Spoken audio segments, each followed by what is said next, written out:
Kamusta mga kabeshi at mga kapitik? Welcome back sa aming YouTube channel. And for today's vlog po, sasamahan ko si Daddy dito sa clinic para magpa-check up at magpa-lab test. Maraming salamat po sa lahat ng inyo pong mga advice sa amin.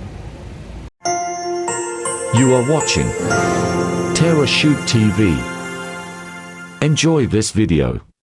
So ayun po, ako po ay naghanap ng clinic kung saan pwede magpa-check up si Daddy at the same time may magpa-lab test. Ay dahil doon nga po sa kanyang naramdaman na pagsakit ng kanyang paa at hindi siya makalakad. So kaya po clinic muna ay general doctor muna ay para magreseta lang ng kumbaga magpa-check up lang yung iyong uric acid level. Pero siya po yung nakakalakad na. Kaya lang ay magapa din ng konti. Para ma-check yung uric acid level at saka yung iba pang laboratory test na dapat ma-check. At saka pagka TMC, mahaba yung pila, tapos isa yung doktor lang Yes, check oo. ka na. 2 to 3 hours ang pila doon. So, Parang nandito sarado tayo. man. Sarado? Aba, sarado po pala dito. Pero chinek ko sa... Ito po yung clinic ko. ito pa. Okay po. Ito pala yung clinic. Sabi namin ay sarado. Ito pala dito. So, let's go. Ayan po si Mami Janet. Pinagpipil up ako at kalimutan ko yung salamin ko, Mami. Hindi ko mabasa. Dati nang na-check yung uric acid. Hindi ko parang self ano lang ako, may medication. Yung Either dito, or dito, sa big toe. Wala naman kayo nakakapagod. wala po, as in Wala dito. naman. Doon lang po siya, Mainit, so ano? namamaga talaga siya. Ngayon, joints po kasi yan, no? Tatlong klase kasi yung arthritis natin. Pwedeng dahil sa gout, pwedeng dahil sa osteoarthritis, pag umiidad na, okay, gamit na gamit talaga yung joints na yan. Pwedeng nagkikiskisan sila, no? Pero kasi napansin nyo, nag-uulit-ulit siya. Nawawalan lang din naman with the pain reliever. Wala pa rin kayong check ng uric acid before. Okay. Arcoxia is good enough naman na po. 90 milligrams, no? Pinakamataas yan, 120. Pero based sa research kasi, 90 and 120, almost same lang ng efficacy. Usually, mataas muna ang dose, tapos saka tayo nagbababa sa mga una. Pero ngayon, ang pain niya, from 1 to 10, ano nung scale niya ngayon? Yung ngayon po. Siguro mga ano na lang, 2, 1 or 2. O as in, parang ano na siya. Okay, sige. So ngayon, gagawin po natin, halimbawa lang na na-check natin yung dugo for uric acid. In some cases po kasi, kahit na uric acid yung culprit niya, minsan normal pa rin yung uric acid. Kasi yung uric acid crystals nag-deposit sa joints. So kumbaga, medyo minsan normal siya pagdating sa blood level. Pero hindi naman ibig sabihin na hindi talaga siya mataas. Ano po? There are cases like that. Pero mas maganda rin na ma-check po natin. Okay? So check natin, pero halimbawa man na mataas, initially ang treatment naman po yan is pain reliever muna, anti-inflammatory. Pag nag-subside na yung pain, after 1 week or 2 weeks, tsaka natin i-start yung pampababa ng uric acid. Hindi siya pwedeng isabay din yung acute attack. Kasi madi-disrupt yung crystals niya. Pwede pa siyang mag-trigger ng prolonged na pain. At saka po, kaya nga kami nag-consult. Baka mamaya pag pinabayaan, ayoko umabot sa kailangan ko na ng maintenance. So sa akin parang baka sakaling ma-prevent. So, Kayo po ba ay nagiinom ng alak? occasion lang po. Then before siya sumakit, naginom ka ba ng alak? Actually, Opo. Lambanog. Lambanog. Sa Quezon, nasa probinsya po. Nagtitrigger po yun. Oo. Lambanog. May pulutan pa yun, di ba? Sabay. So, Kumain po siya ng isdang lapad na walang kalistas. Wala daw kaliskis. sige. Ano ba yung yung sa uric acid kasi, no? Ano na po assumption natin, ha? Although, there's a high possibility din naman talaga. Common cause yan kasi nasa diet nyo rin eh. Diet. So yung mga purine-rich foods, lalo na kung mahilig ka sa mga seafoods, sa mga red meat. Okay? Tapos kung mahilig ka rin sa alak, of course. So lahat po yan nagpapos din ng flare. And then, ang number one gamot talaga dyan is avoidance ng purine-rich foods. Tapos inom ng maraming tubig. Ang mga lalaki po compared sa babae, ang lalaki under-excreter sila ng uric acid. Ibig sabihin, hindi masyadong na-excrete. Kaya pala bihira pong may uric sa babae. Ang babae, overproducer naman sila, no? Pero, importante, maganda pa rin yung fluid intake ninyo. Maraming inom ng tubig, bawasan yung mga purine-rich foods, particularly yung mga meat, red meat, yung mga seafoods. Ngayon, sa Pinoy, mayroon tayong paniniwala na kapag kumakain ng mga beans ay tumataas. Ano po? Oh, yun yung... Yung beans, meron din silang uric acid, pero non-inflammatory. So, hindi sila yung nagpo-cause talaga nag-trigger ng inflammatory. So, okay po ang beans. Okay lang, in moderation lang. Pero In hindi siya bawal moderation. talaga. Okay. Kasi, kung alam nyo, tatanungin nyo sa ibang bansa, hindi sila, wala silang ganyan. Kasi hindi naman siya evidence-based. Hindi siya evidence-based. So, mostly, high intake ng meat. At saka, yan yung mga alak at yung mga factor seafoods. So, kailangan nyo i-adjust yung lifestyle. Diet kasi yan eh. So, minsan biglang inom, may kasama pang mga pulutan-pulutan. Siyempre, nagsama na sila. Mas mataas uric acid. Mga sisig. Oo, ayan. Pwede natin i-check sir ha, pero hindi lang kasi yung uric acid napunta sa joints. Napunta rin yan sa kidneys. Pwede rin siyang mag-cause ng mga stones. May tatanong Oo. pa nga pala. So, importante, ma-check din natin, sir. Aside from BUA, check rin natin Okay yung po. creatinine mo, ha? Yung po, ano po yung creatine? Sa kidney naman. Sa kidney. Oo. Check ito. Para alam din natin kung safe din ba yung prolonged na pagtitake ng mga pain meds natin na available. Okay? So, ito po, hindi po kasi nakukuha agad ang result after a few hours pa. Ako po, half day lang. Hanggang 12 Okay. actually. Kailan po yung next ano nyo para ba sa akin? Monday po ang... Okay lang po. Okay lang po. Monday. Mga gantong oras. Sige po, sige. Pero for the meantime, bigyan muna kita ng pain reliever po, ha? Sige. Yun lang muna yung initial. Ma-check din po kaya dyan yung Renal and... renal and metabolic panel Okay. with So, uric. pwede na natin ipagsama kasi meron tayong mga packages po. So, kagaya niyan, Chem 12, may sugar. Kasi sa metabolism natin, kasama yan. Metabolic panels natin. Yung sugar, cholesterol, BUN. Magkano po ito pagka yung package? Okay, so, doon po ang price. Oh, Isa hindi. pa, isa Ay, pa. okay. Pag iisa-isahin ko siya, mas mahal kasi siya pag ano eh. So, pag dapat i-apply ay mo yung package na price, lang oo. po. Pero pagka yung package mo, Kasama na madadamay yung na tong acid. dalawa Oo. na to. Kasama na po. Ito, Ay, sige po. Chem 10. Sige po. Actually, ano ko may promo sila eh. Ay, sige sana. po. So, i-check na lang natin ha. Ito, Ay, sige po. Chem 10.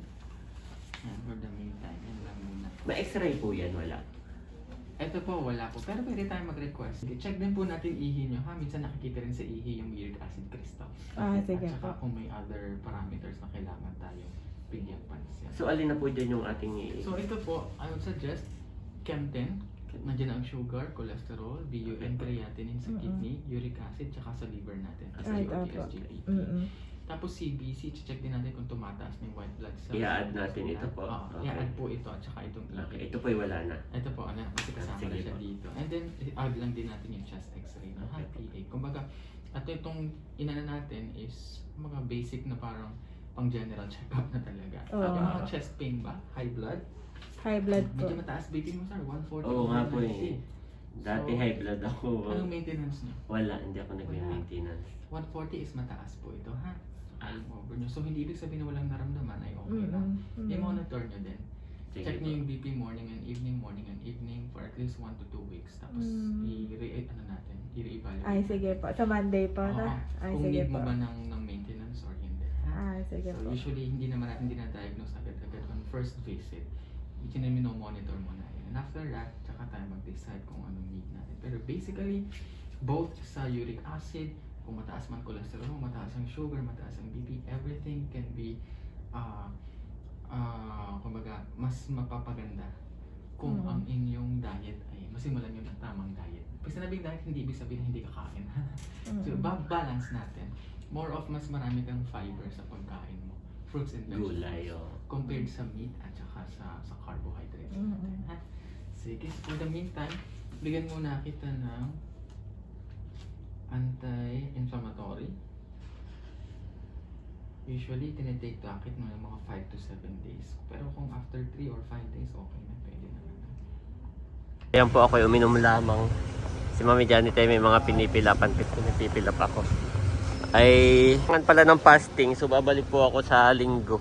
Kailangan ng 10 hours fasting. Yan, Andres, let's go to Mami. Ayan mga kabeshi, bali si Daddy po ay nag-take na ng urinalysis at saka chest x-ray. At waiting na lang po siya sa result. Pero yung pong complete blood count, CBC, at saka yung isa pang kailangan i-check yung kanyang uric acid, renal check, metabolic check ay Sunday na lang daw. Ay, Daddy, akala ko i-antayin mo yung result. Hindi. Akala ko i-antayin mo yung result. Hindi ba? So, hindi na pala namin naantayin yung result nung chest x-ray at saka nung kanyang urinalysis. Babalik na lang ulit kami dito sa Sunday kasi kailangan ni Daddy ng fasting. So ayan po, kami ay pauwi na. Pauwi na ba tayo? Natutuwa lang ako, Mami. Kami po ay babalik guys sa Linggo. So ayan po, kami ay nakamaspa si Mami. Yan, babalik na lang sa Sunday kasi meron daw fasting na 10 hours, Mami. Oo. Yan. Pero nagawa mo na yung urinalysis at saka chest x-ray. Yan, dahil yun po ay package na yung ating kinuha. Naalala ko na yung ikinag-upload ka agad na kasi po si Mami Janet noon ay ang tawag dito na ano ka na nga na monetize. Sabi ni Mami Janet, ano kaya ang aking content? Sabi ko, hala, hindi tayo makakapag-content kasi masakit ang paa ako, hindi ako makatayo. Ginawa niya, binalag niya yung pagbili ng gamot, tapos yun yung kinontent niya. Yung rayuma mo. Sabi ko, Mami, baka ako na maraming basher. So yun, thank you po at kami natutuwa dahil maraming nakarelate na yung mga asawa din daw nila, ganito rin. May inexplain si Doc na more on ang tinatamaan talaga lalaki. May in-explain siya kung bakit kanina. Tapos yun, mataas yung views ni Mami Janet. Yan, salamat po, kami po ay natutuwa dahil na marami yung concern yan na tayong subscribers. Yung iba tumawag pa, si Ate Gigi tumawag din, no? Why, pa-check up ka, di ba? Hindi lang si Ate Gigi, madami po. Yung iba nag-PPM kay Mami Janet, halos hindi na namin maisa-isa. Tapos kanina, ninang ni Bobby, sina Ma'am Arlene and Minmin, yes. So sabi ko, check up na tayo kasi ano to kumbaga health na yung pinag-uusapan natin dito. Ay, si Mama Ritas nag-message din. Oh, madami po. Salamat po sa inyong lahat. Yan. At yun nga po, babalik kami ng Sunday. At wag daw ipagpawalang bahala kasi minsan akala mo okay lang na uminom ka ng gamot without checking. Yes, iba pa rin yung doc yung nagbibigay ng prescription. Ano yung level ang dapat mong inumin, anong dapat mong inumin. So, salamat po sa inyong lahat. Sobrang na-appreciate namin ni Mami Janet.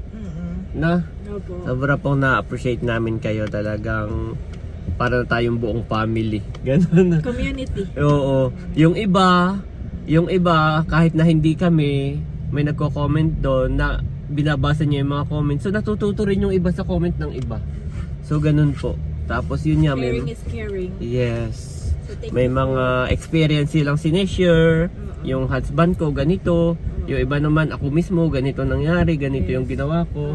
Ganito yung diet ko. So yun po, napakaganda pong information yun, no? Yes, yung mga, Na nakakatulong. Actually, mga diet, Daddy, very helpful. Yun din yung dinidiin kanina ni Doc. More on, sabi niya, more on hindi carbs, kundi fiber. Fiber, sabi niya. Gulay and fruits daw, combination. So ngayon, Andres, go back at bibili tayo ng fruits ni Andres. Yan, bibili tayo ng... Ang iniiyak niya sa akin ay apple. Kanina pa siya, Mami, apple. Hindi natin naintindihan. Apple, okay, apple. Okay, bibili tayo ng apple. Okay, go back to your Yan, salamat po sa inyo lahat. Go back to your seat, okay? Ayan guys, at dumiretso kami dito sa PNB. Si Mami Janet daw ay mag-o-open ng account. Yan. Dahil nung nag-open po sila ni Ate Nels sa Impanta ay wala siyang mga dalang requirements, mga IDs at kung ano-ano pa. So, yun po. Dumiretso kami dito, malapit lang naman. At siya daw ay mag-o-open na rin ng account. Ayan guys, tapos na kami sa PNB. Mami, nakapag-open ka na ng account? Yes. Kaya po si Mami Janet ay nag-open dahil nga sa siya ay monetized na. Ay iyon yung kanyang i-connect sa YouTube, no? So, iyon. At para...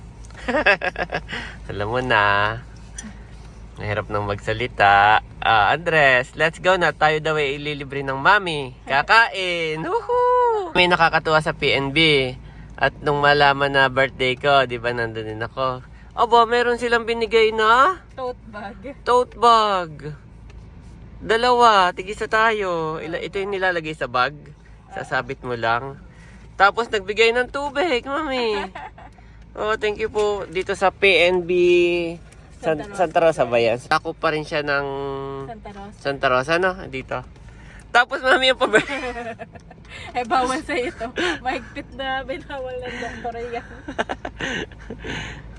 Salamat po, abo, Mataas mami. ang uric. Hindi Pero naman ibig sabihin na bawal sa akin, hindi ko natatanggapin. Yes. Collection mo. Salamat po at marami akong kapatid na mag-iinom.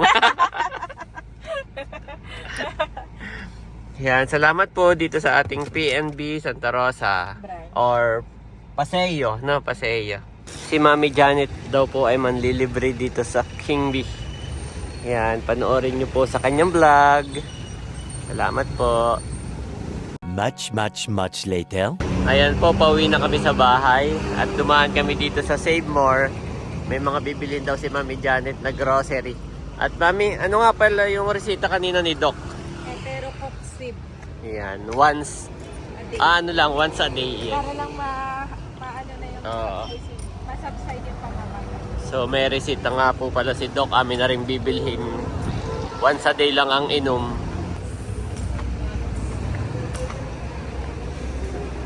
Kaya po bumili na ako ng gamot. Mahal pala nito. 73 ang isang peraso. Eteresoxib. So ayan mga kabeshi, kami po muna ni Daddy ay tumigil dito sa prutasan. At ako po ay bibili ng apple ni Andres.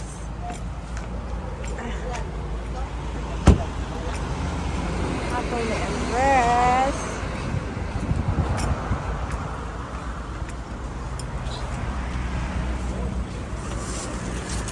Pipili mo na ako ha. Magkano dito? At 100. May orange din kayo? Ah, okay. Sige. Magkano doon? 50 po. 50 ang isa. Bili rin ako ng orange ni Andres. At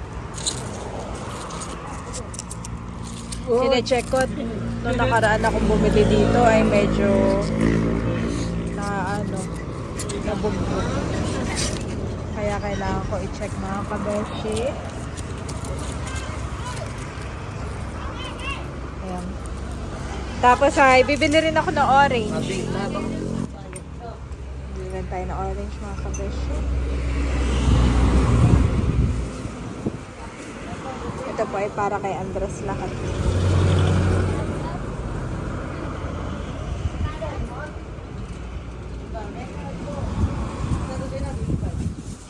Magkano doon sa avocado? 200 po.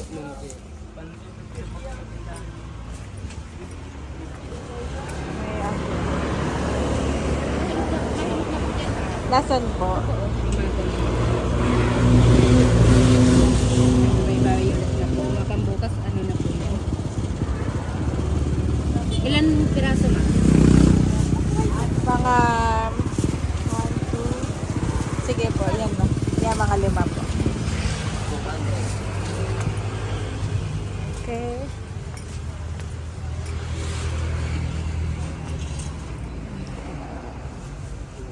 Ay, ito yun lang pala.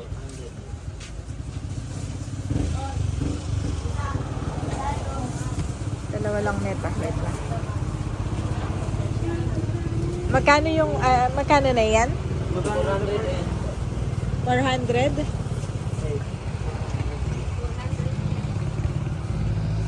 Okay.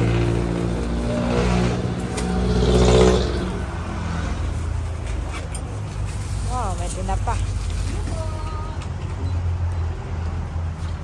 At sayote. 25 po. 25 yan.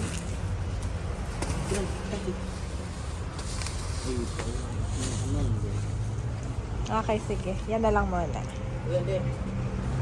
425 lahat? Okay. Thank you, Lord.